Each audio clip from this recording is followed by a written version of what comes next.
Welcome to Candy Shoppe Yarns. I am Deborah, your confectioner extraordinaire, and it is, episode 6. It is February 2nd, 2023, and I am just here to share the things that I have been making lately. I like to knit, sew, crochet, and that's primarily what we're going to talk about here. I do share a lot of things that I make with my own yarn because I am the dyer of Candy Shoppe Yarns. So you'll hear me talk a lot about that, be forewarned. But I also love to just knit with everybody's yarn, and you'll see that here. So it has been a little while. Let's see, I'm trying to think of what's been going on. I had my birthday recently, and it was really fun because I went with my sister Emily and one of my daughters, I went with Nadia, to Hale Center Theater here in Sandy, Utah, and we saw their production of Disney's The Little Mermaid.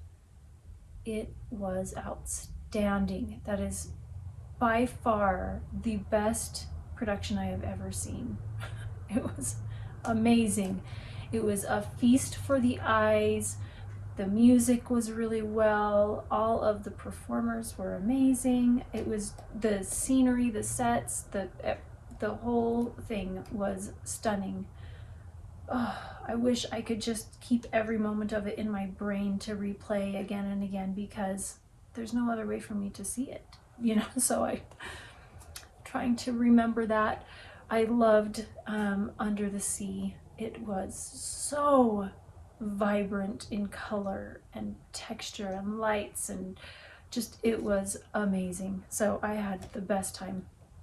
I have been MIA for a bit because I've had a lot of problems with my mouth, dental, jaw, I have TMJ, and a lot of things surrounding that, and I've had to do a lot of work, and I have a lot more to do, and it's going to be a long-term process because I'm trying to get to the root of the problem, not just dealing with the symptoms of it. And so it's a little bit tricky for me to talk. I even lost my voice for almost 3 weeks. I'm seeing a specialist tomorrow to find out if there's any permanent damage done.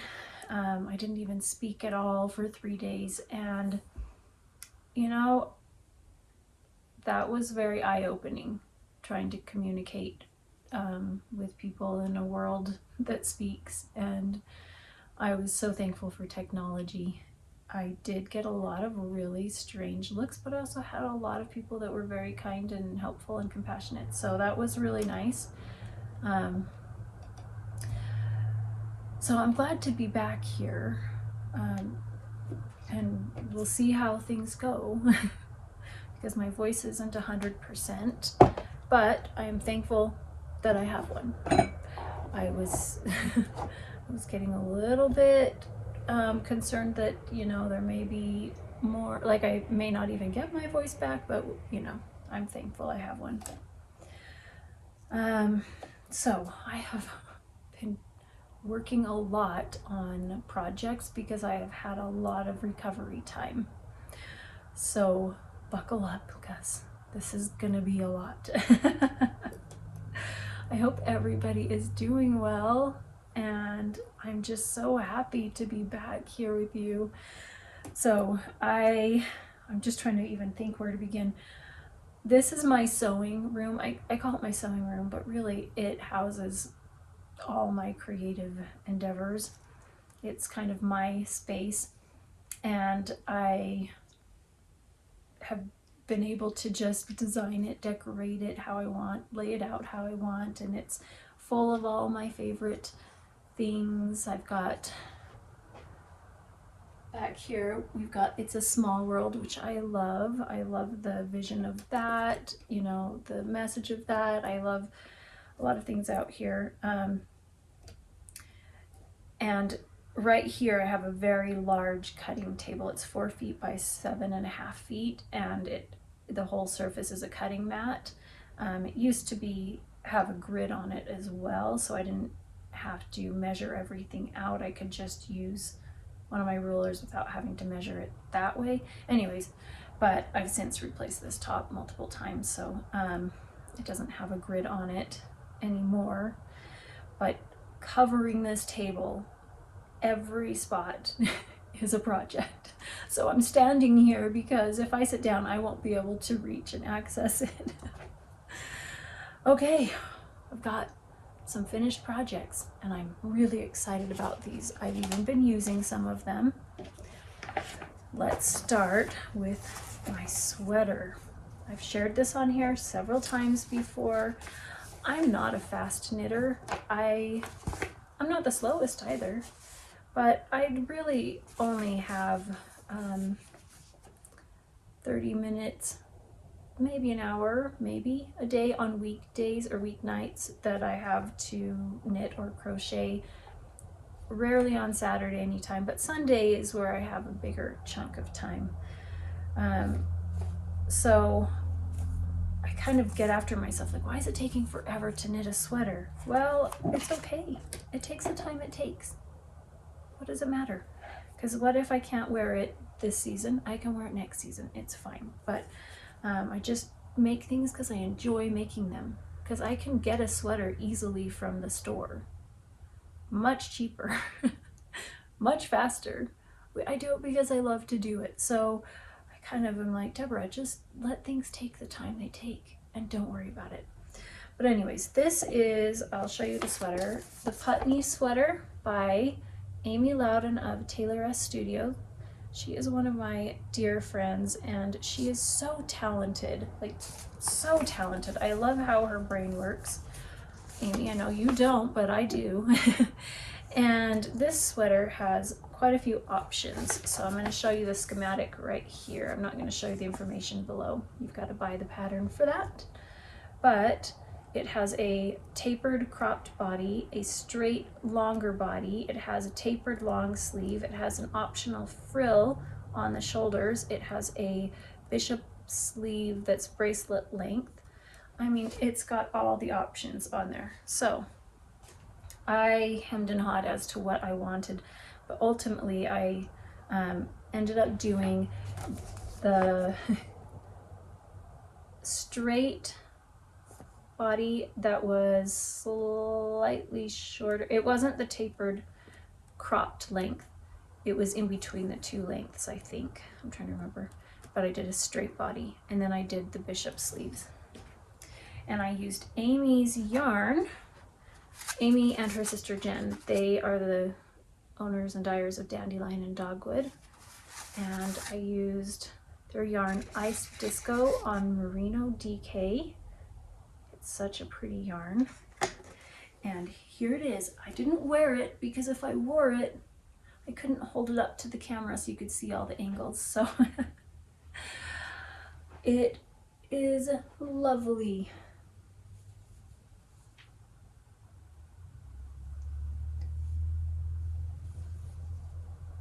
And here's the back.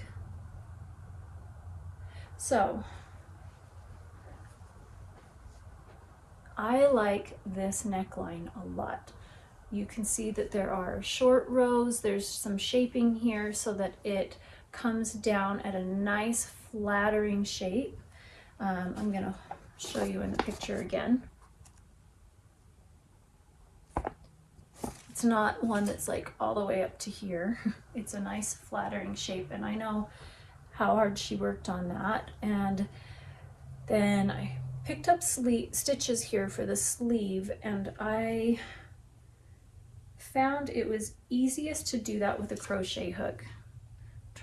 This is the one that I did with the crochet hook and it turned out much smoother than this one. It was just a little bit easier for me to manage. I alternated skeins all the way through and I'm glad that I did. And I knit the body to the length that it called for the cropped version. I don't know that it's cropped. What did she call it? Well, she did call it cropped. But I held it up I didn't put it on. I held it up and I was like, nah, that's not quite long enough. So I added 1 more inch and then I did the ribbing and bound off. And then once I blocked it also, this is superwash yarn, I knew it was going to grow.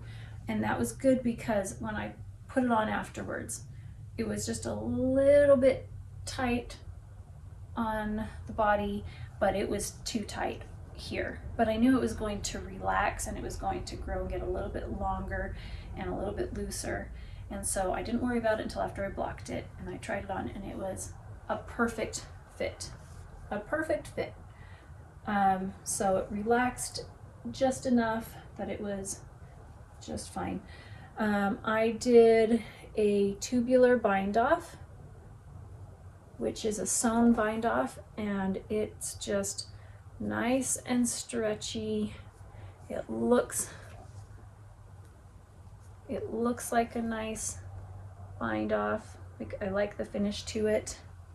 The whole thing is just lovely, and I have already worn this a couple of times. So this is a good staple for my wardrobe because I normally make things with all sorts of crazy colors, as you see, and then they're harder to wear. So I decided it's time for me to just make things that are a little less chaotic. I only somewhat follow through with that sometimes. But this is all the yarn that I had left. I had enough to do all of the ribbing. I saved the ribbing till the very end for the neck and the sleeves and the bottom, all to the very end, to make sure I had enough yarn in this colorway, because I had another skein of like this base color without the speckles just in case. But I had, I think, like 85 grams before doing the ribbing, and I'm like, oh, that's gonna be enough. And you know, I've got this much left still, so it was just right for me. I knit let's see what size I knit. The second size. So she has extra small, small, medium, large, 1X, 2X, 3X, 4X. I mean, a wide range. I did the extra small, which was finished bust circumference of 36.5 inches.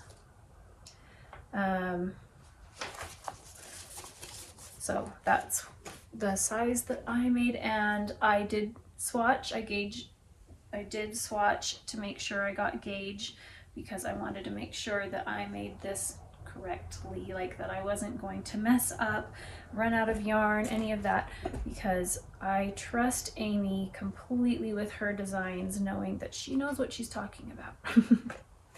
So that is done, and I just love having handmade sweaters to wear. It's so nice.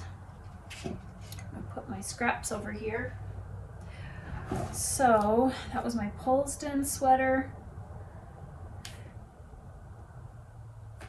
Let's move on to the next finished project, because I have several. I showed you this before as well, that I had a skein of this gorgeous peachy corally yarn called Beachy Pink from a dyer who, she's not dyeing anymore. It was Amanda Makes Yarn. She's not even on Instagram as Amanda Makes Yarn anymore. But I did a trade with her a while ago and got this skein. It's a BFL, a superwash BFL and nylon sock skein, sock yarn. And I have been wanting to try doing more with my circular sock knitting machine than just vanilla socks. So I made my own little chart for a sample lace pattern and did like an experiment, which turned out, oh, I should get a sock blocker. Well, I'm going to show you this first, then I'll get a sock blocker to show you. So this is the lace detail. It's just a little tiny thing. I just wanted to experiment to see, was it going to work? And it did. It worked fabulously. So let's get the sock blocker. I'll put it on here and then I'll tell you more about it because they weren't finished last time. And yes, I made it on my sock machine, but I didn't make it 100% on my sock machine. So what I did is I did the leg, the heel, and the foot on my sock knitting machine, and then I left the toe and I didn't, like, I left this undone and I didn't do a cuff. I did that because I didn't know how long I wanted these to be. I didn't know the gauge for this base. I just started. Like, when you do a socks on the sock knitting machine, you need to know the gauge that you're getting with that specific base and the tension you're using in order to calculate how many rows you need to do before the toe. And I didn't do that first, so I left it for me to finish by hand. And then I also wanted to not have a hung hem cuff, and a hung hem cuff is like I'll show you that in a minute, a folded over brim, like on a hat. It's kind of like that. A double brim, a folded brim. It's kind of like that. But there is something called a ribber dial, which I have, but I don't have experience with it yet. And also what I'm seeing online is that it's just really overly stretchy, and I want this to be snug. So I decided to knit it by hand. And once again, I did a sewn tubular bind off. And I knit these socks. I was done. I was thrilled about that right before my surgery, and was looking at it, laying there and noticing something's off. Well, one sock I knit like an inch shorter than the other. So I had to rip out the toe and figure out how to do that lace stitch by hand, because when you do it by hand, you're going the opposite direction than the knitting machine. And so I tried reversing that, but I didn't get it exactly right, but it's close enough. It's close enough. I had to add an extra inch, so it's a little bit messy, but it's okay. So I added the extra inch, redid the toe, and now I have a pair of socks in that beautiful beachy pink colorway, and I am very happy to have figured that out, that I can do more with my sock knitting machine. So that's fun. I can add this to my scraps. I'm just making sure I write my notes as I go, not beforehand. I have a lot to talk about with scraps, so we're going to get to that at the end, or in a little bit. Okay, I showed you the very beginning of this last time, and this is an everyday slouchy beanie that I finished. The pattern is by Trysten Molina of Hoard yarn. I have knit several of these before, and when I was talking about these socks, this is essentially what you do for a cuff on a sock knitting machine. Is you knit a certain length, you know, you knit twice the length, and then it gets folded over and joined together, and then you keep knitting. Well, this is essentially, say that right here, this is the sock. It's kind of like that. That's what a hung hem sock is. If you ever hear that online, see that as an option. Okay, so the yarn that I used was from Hoard yarn, and this one was called Wonderland. I loved it, love it. It's a very pretty one. But I held it double with my Grape mohair yarn, which is my cotton candy base in the colorway Grape. And I just think it's really fun how it changes the whole look.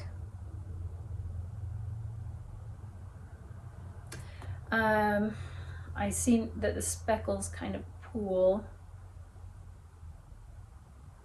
but it's a fun pattern. I like it because it's really soft. It's actually quite snug. It stays in place, and it's really warm on your ears. This is the thickest part. You have it over your ears, so it's nice and warm, which I'm thankful for right now because it's been like 3 degrees at night. Not as cold as some places, but still plenty cold for me. 3 degrees Fahrenheit. So this pattern calls for you to knit the body of the hat until it's, how long is that? I'm trying to find on my pattern, I'm on the wrong page, until it's not 10 inches. I don't remember how many. Oh,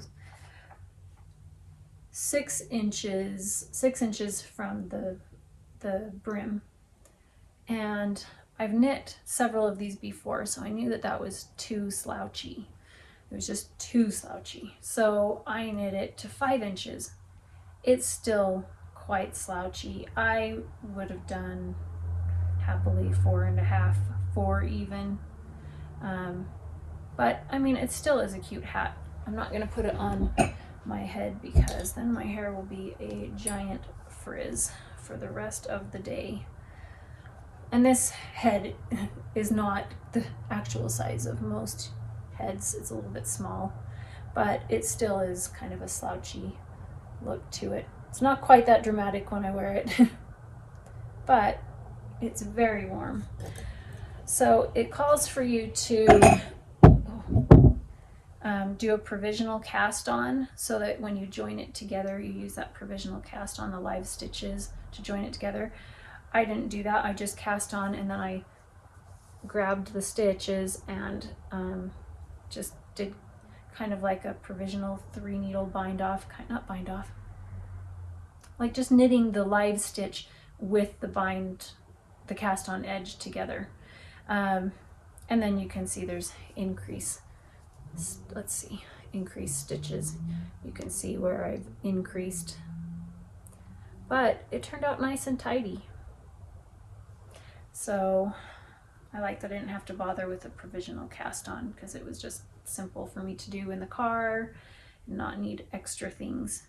So this is going to be a gift, and these are going to be, like, I just have a couple of gift drawers out here, and I'm going to just put these in my gift drawers because they're so pretty that they will be perfect when we need a birthday gift or something special. And my scraps.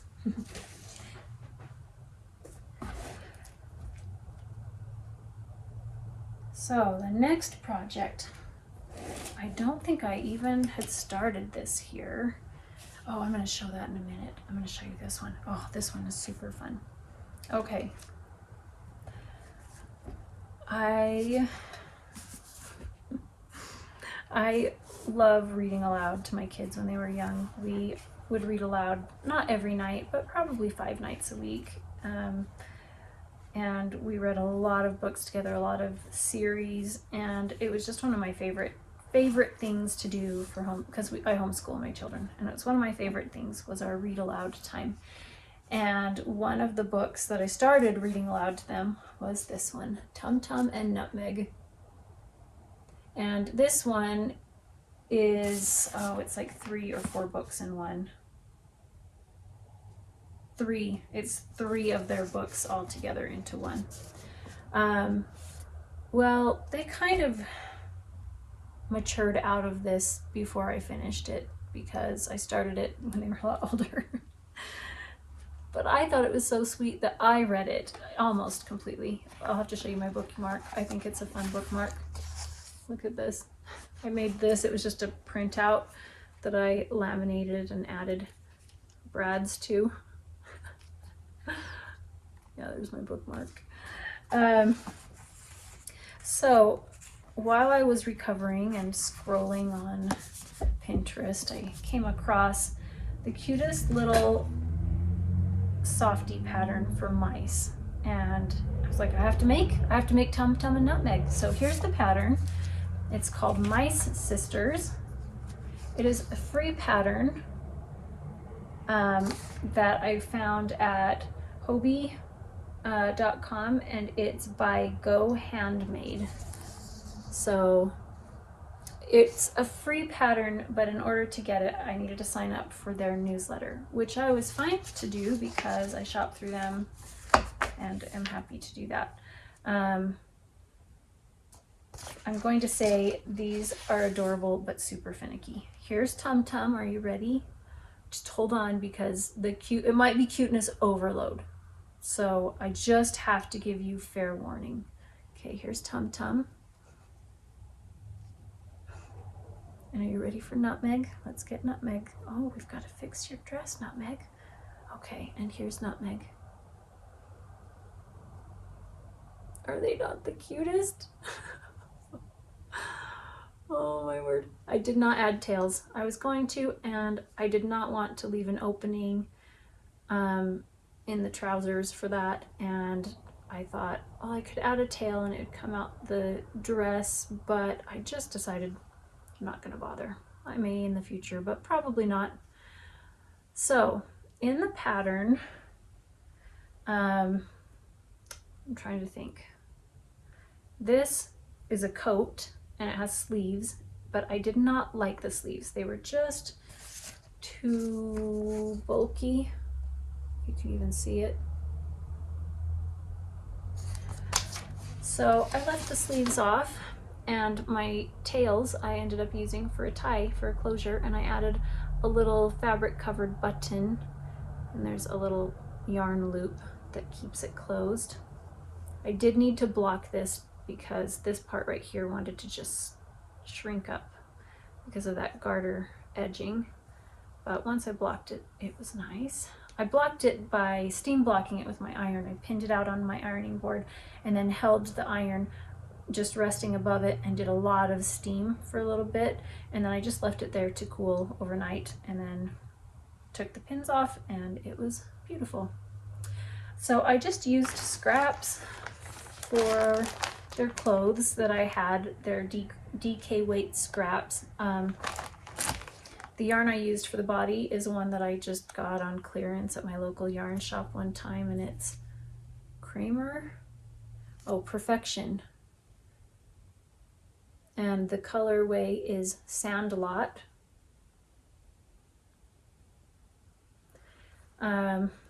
It has, what is the fiber? It's 30% superwash merino, 70% acrylic. So I just used whatever I had. I'm like, I have to make these right now. So I went out to my cabinet here to see what I had and make it work. And then this is a bare undyed just DK weight yarn that I have. So I used pipe cleaners. They called for you to take wire, cut it to a certain length, wrap yarn around it, and insert it through an I-cord. Instead, I took these old pipe cleaners. These are the good ones. I need more of these. They're a nice quality. They're thinner. They're denser. I really like these. I need more. I gotta try to find some somewhere. So I took one and I fed it through the body, and I bent the arms down, like the ends down, so that they wouldn't be pokey. And then I picked up stitches, because they would have you knit the arm and attach it to the body and insert this yarn covered wire, which that's going to just slip all over the place and be frustrating as can be. So I took my cue from, is it Dot Pebbles, that does the fun little toads, all the adorable kind of realistic looking knitted animals. She had a video of how she did it, where I think she used twist ties like for produce bags and stuff, but I used the pipe cleaner and I picked up stitches around it and knit around to the end and secured it. But they still kind of want to poke through in a couple spots. So I decided I'm going to get some glue put some glue on there and pull the yarn around to keep it in place so it doesn't shift and you know, so you see it poking through. And I used safety eyes and embroidered the nose, and these are just the ends that I wove in. Like, there's so many ends. And I was weaving them in, and then I had some tails left and thought, oh, I'm just gonna make it into a bow. And I glued it so that it wouldn't come undone here, and I added a little bit of glue to the ends so that they wouldn't fray. So the next thing I wanted to add was a little baby for TomTom and Nutmeg, but it was so finicky that I thought I need to give myself a break for a minute. So it took me like a day to make the body, and then I did the clothes the next day. So, you know, they weren't time consuming, and they weren't particularly hard. They were just finicky, trying to maneuver around everything. And so when I would get frustrated with that, I thought, all I have to worry about is the next stitch. I don't have to worry about going round and around and around or whatever. I just have to worry about the next stitch only, which is something that I learned from doing needle turn applique. You know, I'd get frustrated, like, this isn't laying down perfectly, and I learned all you have to do is to get the spot for the next stitch right, and you don't have to worry about the rest of it. And so that's kind of what I did here. And, you know, one stitch at a time, the arms were created, so and legs. So there's that project, which was super fun. These aren't really for, you know, little kids, grandkids, I don't think. They're just adorable. I do like to have characters that go with books. Like when I would read picture books aloud, I love to have the characters for the little kids to hold them while I would read that. So I have quite a few different characters, and this could be with that, but I don't think that these are suitable for really young children. So when they're a little bit older, then it's fine, but I wouldn't have it for young children, you know, maybe under 8. That's maybe a little too young. So I'm not sure. I just made them because they were so cute and they were calling to me. I'm part of a local knitting group, and we have the best time. We have so much fun. We do a annual yarn swap, like a mystery swap, and then we knit something for the recipient with that yarn, and then we give it back to them. And then we do an unbirthday party to celebrate everybody's birthday all at the same time in the year. And we do a craft exchange, like supplies exchange, and we have a Christmas party. Well, we are doing a knit along. So we've kind of talked about it here and there, but one of the members is like, let's make this happen. So she suggested the pattern by Telly Bean Knits, and it is called, it'd be good to know, I didn't print the front page. That's funny that I didn't print the front page. What is the name of it? Well, that's a good question. I'll have to find the name of it and put that in the show notes. But what we talked about doing was making this, I'm gonna write this down. We talked about making this for us to all wear together at a fiber festival that's here in the spring. So we could all wear them when we go.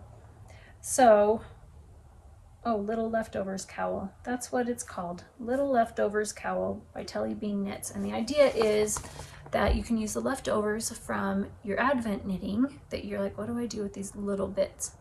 And you could make this cowl. Here is what it looks like laid out flat. So you can see it uses the tiniest bits. So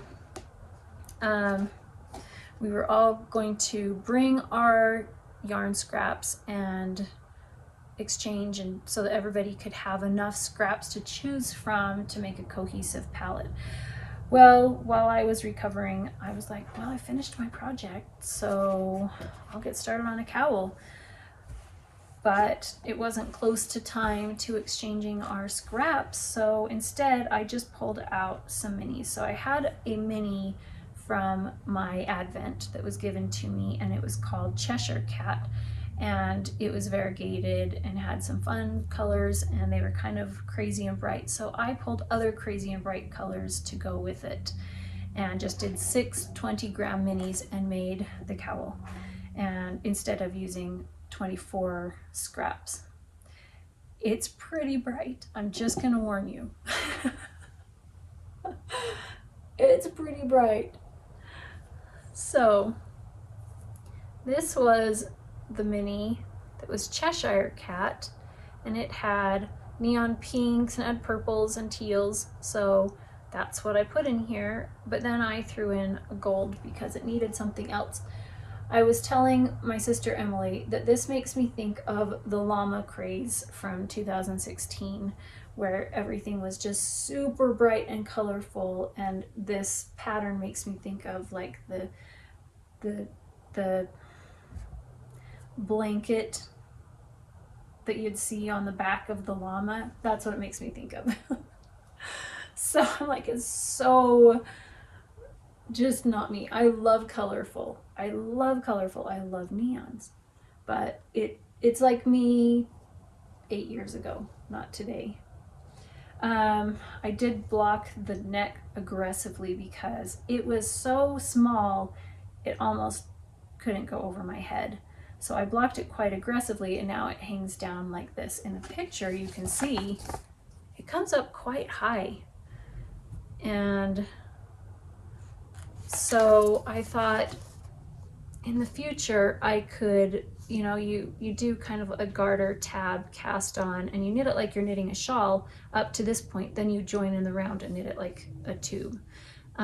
So you're knitting back and forth here, but then here you're knitting in the round. So you could just continue doing this pattern like a shawl and not connect it together for another section or two, but you would have to adapt the pattern from knitting in the round to knitting back and forth. So I don't know that this is one that I would wear. I could wear it to the event because it's done and it's our knit along. It's a cute pattern, but I think it's just there's a lot going on color wise, texture wise, pattern, like there's a lot going on. So as I was talking about earlier, I needed more simple things. So you can see the pattern itself is cute to wear. It looks nice to wear. So I may change my mind about this and find a little later on that it's just right. But right now it doesn't suit me. So last night was our knit night, and we were going through all of the minis to exchange, and I have so much fun putting together color palettes. That's something I love doing, and several people were like, I'm not sure what to do, and I'm like, oh, here, let me come take over. I say help, but I don't know that I helped. I probably took over. But I was making like some combinations. I'm like, pick out one that you really like and we'll build on that. And while we were doing that, I kind of put together another one that I just saw, like another combination, because I just saw some here and there and I thought this would be really pretty. And I came home with that. I was like, look at that one. This is also not me, because I don't knit things that are more earthy tones or toned down. I usually have a little bit more vibrancy, but oh, I just think it's so pretty. So I was thinking I'll knit another one. It could be another gift. I could still wear it and to the event, give it as a gift. But then I was remembering cowl that I finished recently. That was my sister's scrappy cowl pattern that I shared on here before several times in previous episodes. And here I used scraps, just random bits. And I thought maybe I'll make another one of these because I wear this one. This one is very, you know how I say I don't like super bright and colorful. Like it was just over the top. This is over the top. What is it? What's my problem? There's just something about this one that's not me. But this one I use. I don't know. I don't know. But I'm thinking I might make another one with these. I don't know for sure. But I was so thrilled to go exchange scraps because I've talked here about how I get overwhelmed. They just multiply like rabbits, and I am always trying to use them. I go to those first before I go to my mini skeins, so then I don't use my minis, and I may not always use exactly what I would prefer because I'm trying to use up what I have already started using. So at the exchange yesterday, I'm like, just take them for any project that you may possibly want in the future, and if you don't have one in mind but you like it, take it anyways. So I unloaded all of my scraps that are like under 40 grams and got a couple of new ones to refresh so that I wasn't so bored with it. So I'm going to show you what I have now as far as scrap sock yarn. Okay, I put them in here. I'm going to add the new ones here to this bin. So I have a bin here. This is it. This is all I have of scraps, of fingering weight sock yarn scraps. Well, I gotta add this to it. So it's primarily leftovers from knitting socks, and you know, I often have like 40, 50 grams, sometimes 60 grams left of a full-size skein. And so that's primarily what I have in here. But I do have this that has some others that are less than 20 grams.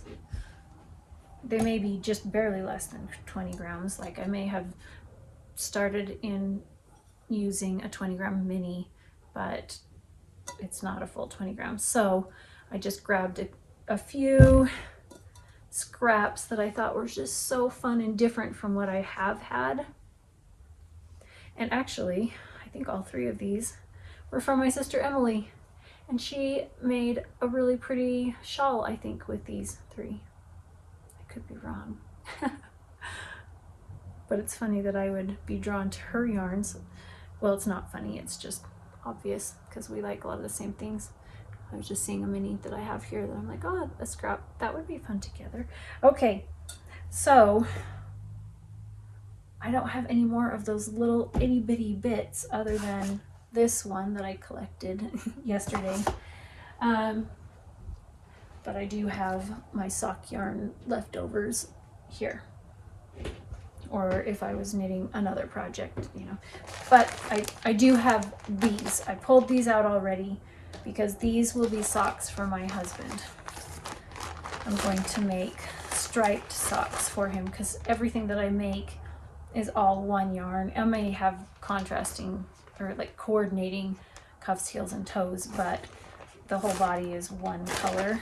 So I thought I'm gonna do something different this next time for him, and I'm gonna do stripes, but I don't want it to be crazy because he won't like that. So I've got these yarns that I will use to make him striped socks. So that's my plan for those, which I'll have little bitties left over after that because that will not, I won't need all of this to make him a pair of socks. But it feels good to have lightened the load of little tiny bits of yarn. I was getting overwhelmed. I started with those making, I was starting to make little log cabin blanket squares. I found a YouTube tutorial. I shared this previously on Meanwhile at the Castle podcast. I have an episode of what to do with all of your minis, and this was in there. And I made 2. Oh no, I started the second one and realized I'm never gonna do anything with these. So I'm just trying to use up my scraps, and I thought, I'm never gonna use these. I'm never gonna make enough to utilize them all. This is a crocheted one, and it's, I think, a linen stitch, I think it may be called. But it's fun, it's adorable. I just wouldn't make enough. So I have a little thing here I'll do something with or not, I don't know, but that's the scrap situation.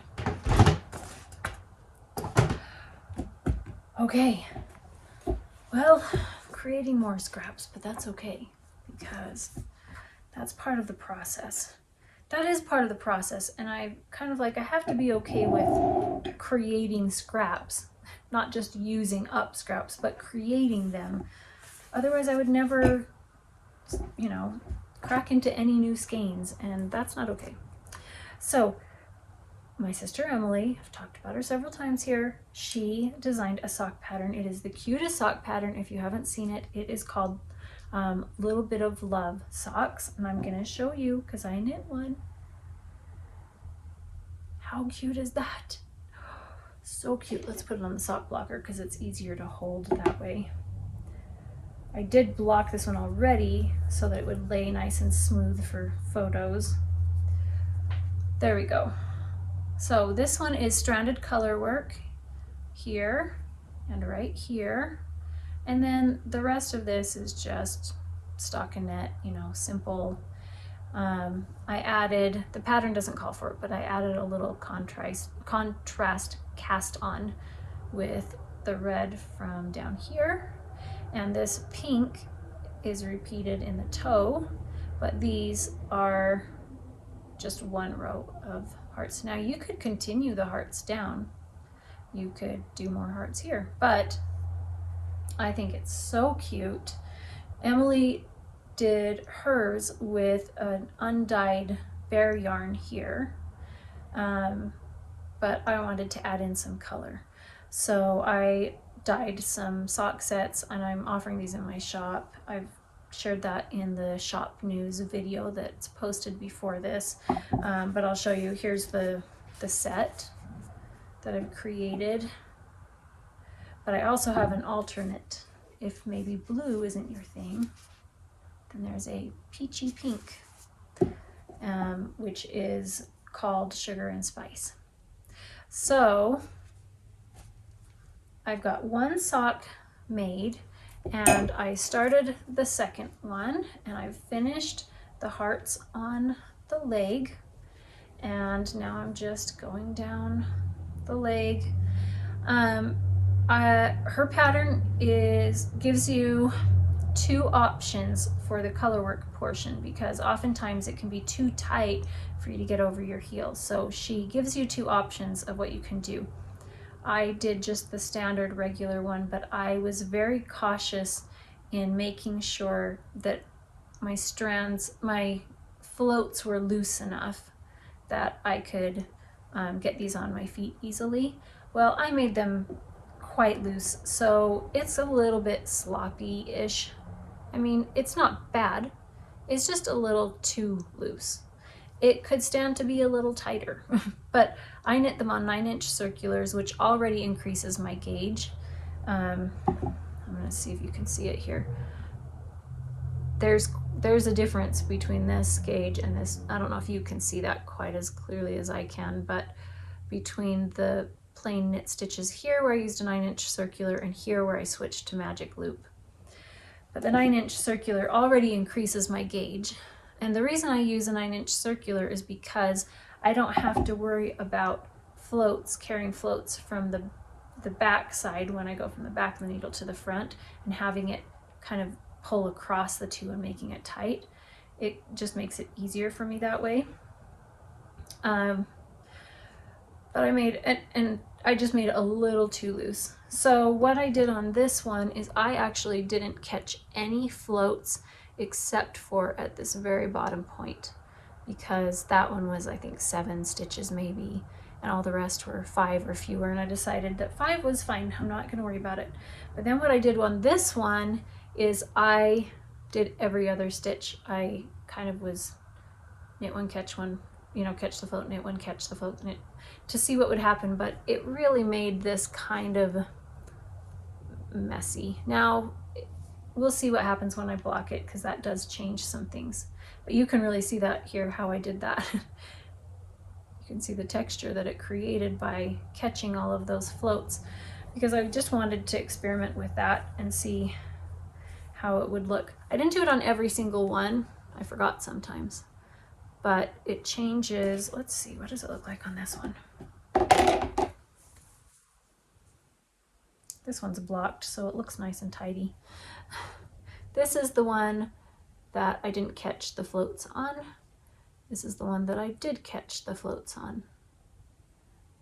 But none of these are big enough that it was a problem for me. I tried it on several times, had no issues catching a float with my toes. So anyways, I've got that one, and I've got it in the cutest Valentine's bag from the Knitted Soiree. Oh, so cute, so cute. Inside it has polka dots. I love polka dots. I love polka dots, hearts, and stripes. Those are my thing. So this is right up my alley. And I like it because even though it's releasing, you know, close to Valentine's, I mean, this is something you wear any time of year, doesn't matter. So I like that one. So that will be done soon. I have been a monogamous knitter, believe it or not, for the last 2 months, which is how I've managed to accomplish so many things, I feel like, because I'm not distracted doing 20 different projects, so only a little bit gets done on each one and nothing seems to get enough progress. So I'm just gonna finish these before I start my next project, but my next project is ready to go. I've even swatched for it. I have the yarn wound up. This is in my bag from So Sweet Violet. I love that one. I don't just love the bag, but I love Jules, who is the owner of So Sweet Violet. She is sweet, and she is a jewel. So I've wound up the yarn, I've swatched, I've got the needles in there. This is the pattern I'm going to make. This is by Drea Renee Knits, and I love and don't love this pattern. So if you look at it, there's a billion buttons down the front, which I would never want to do all of those up. And also you can see how high it comes up. I mean, I'm wearing a neckline that's higher, but it's like I mean, it's meant to be that way, but I feel like this, you can see even how it's like so high that it's got a lump here. It's just like too much up there. Like there's not shaping to bring it down. But what I do like is by having it this high, and I typically would only button up to here, then this can fold down and create a little collar. So I like that part of it, and there may even be a picture where she kind of has done that. Let's see. Maybe, I don't see that in here. But this is a cardigan that just comes right to like your waistline. But what I was trying to do is find a fingering weight pattern that I liked that used 3 skeins of yarn, because I was given a gift from my sister Emily, Salt City Knits. This is some of her yarn that she dyed, you know, when she was dyeing yarn for Yarn Prairie. And it's called The Green Book. And it's on her Fantasy single ply base. And look at that. So you can see probably this one has more of the lighter colors and this one has more of the dark. So I definitely want to alternate skeins, which I would anyways, anytime you're dealing with hand knit, or hand-dyed yarns, I think you need to alternate. It's easier to alternate in the round, I think, than back and forth. So that's going to be a little bit more of a frustration, but I'll be happier with that in the end. But oh, such a pretty color. So pretty. That's going to make a gorgeous, gorgeous cardigan. So it's primarily, looks like the detail is just down the front here, and then the rest is going to be stockinette. So what I don't love also is, I don't know, I'm just reading this pattern. It doesn't seem to flow how my brain likes a pattern to flow. I think I'm used to Amy's patterns, which are just, it's so clear to understand that I'm accustomed to how she writes her patterns. And I know everybody does that. You get used to how a certain designer writes their patterns and you're familiar with it, and then it's comforting to work with those. So that's how I feel about Amy's. But I'm excited to start this one once I finish my socks. The swatch was tricky. I could get the rows or the stitches close, the stitch count close, but not the row. So that means I'm going to have to adjust math to, I don't remember, I have to see what my gauge was, to lengthen or shorten it. I hope I wrote down what my gauge was. I just pulled out the needles I needed, but I don't think I wrote down what the gauge was. I might have to make another swatch. Darn it.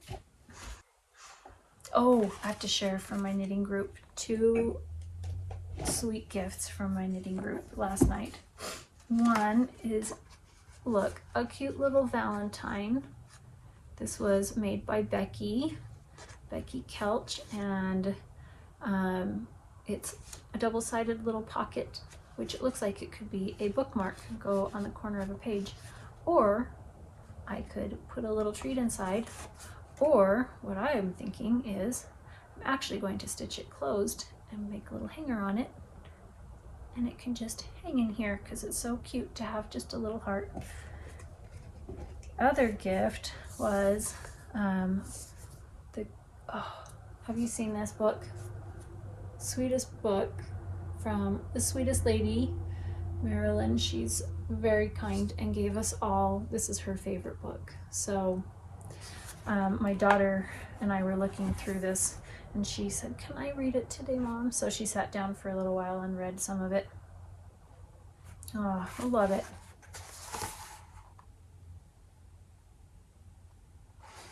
So that was just very thoughtful. I'm thankful to have sweet friends. Okay, last project. Here we go. It's almost Valentine's Day. Years ago, I made a batch of stuffed little hearts that had pockets in them.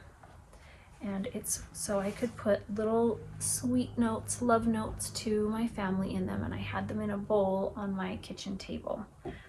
And I decided to make more of them to use for gifts for our primary age children at church. So here's one of the hearts, and it has a pocket back here. The ones that I made for myself, some had needle punch embroidery on the front. I had made like a rose that I put on the front, but we're just keeping these simple. So we're gonna put little love notes in them so that we're not sending the kids home with a whole bunch of candy. They'll get enough of that elsewhere. So I've got, I'm gonna put them in here. Well, I'll show you one by one. I've got this one and this one. I love this one. Oh, I love this one. And I showed you this one. Here's this one. And I showed you this one. And here's one that I started stuffing, but I didn't have enough with me to finish it. So I kind of have the opening clipped. So the opening is on the side here, and I'll stuff it here and then stitch that closed. So this has roses and butterflies. And then here's some more that I've got ready to stuff.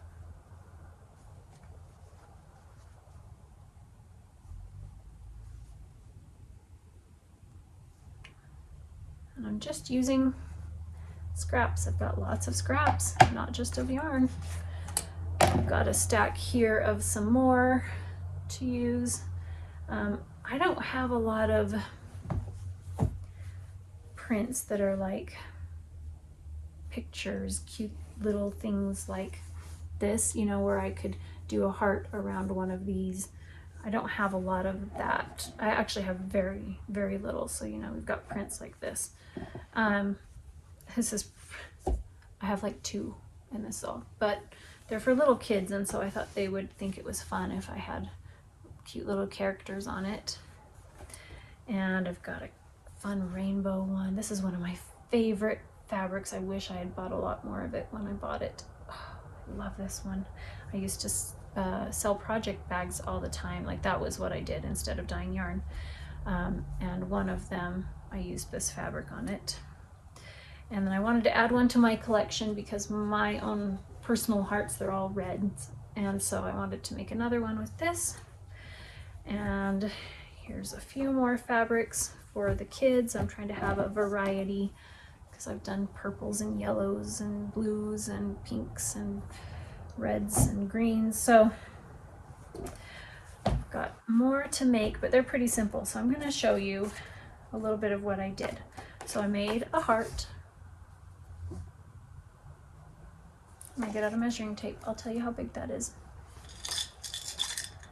I just drew one. Okay, this heart is 5 inches tall here, and it is almost 6 inches wide. And it needed to be wider, not a more narrow, shallow one. And this shouldn't be too deep. Because if it's too deep, then the pocket's going to show on the back, or the pocket will be really shallow because it'll have to come down lower. So I wanted it to be wide enough to get a good size pocket there. So I made the heart, and this has a, I mean, it doesn't matter what the seam allowance is. I just did my presser foot width, which is just slightly larger than 1/4 of an inch. And then I drew a line across the back here, and I had done this on the fold to make sure that my heart, you know, that's how you make a heart. You draw your shape there. And so it made it easy to get a straight line here because I could make sure it was a 90-degree angle. And I did that, how far down from the back? Let's see. I did that 3/4 of an inch down, and then I made a template of that. So I cut 2 of these, and if you have fabric that is goes one direction, like these flags all need to hang down. We don't want them to go this way.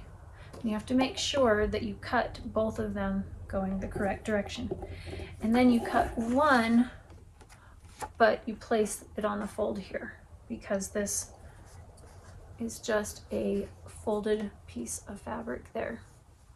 And then you sandwich them together with the pocket on the inside. You sandwich it together so all the way around, leaving a little opening. I have my clips here holding that. And then I turn it right side out and press it and make sure that the edges are pressed, tucked under the seam allowance. And that's why I have clips here, because it helps hold that shape really well so that when I go to stitch it closed, it's a lot easier to stitch it closed. So this one needs a little more stuffing, and then I'll stitch this opening closed. And that's how I made it. I'm not making this into a pattern for anything. You know, everybody can make a little heart if you want. So these are just fun little Valentines. And I used to have them in like an apothecary jar, one that had like this fun pedestal base and then this big fluted clear glass jar with a lid on the top, and I had the hearts in those. But small children, life, it no longer exists. If you want to make some little hearts, oh, I'd love to hear what you would do with these. So I just love our conversation. I was not able to respond with the last episode because like I said, I was recovering, so I haven't been able to sit at my computer, which is the easiest place for me to do that, to respond to that. So I apologize for that. But I do really appreciate the interaction that I have here, and I hope to see you again next time. Bye.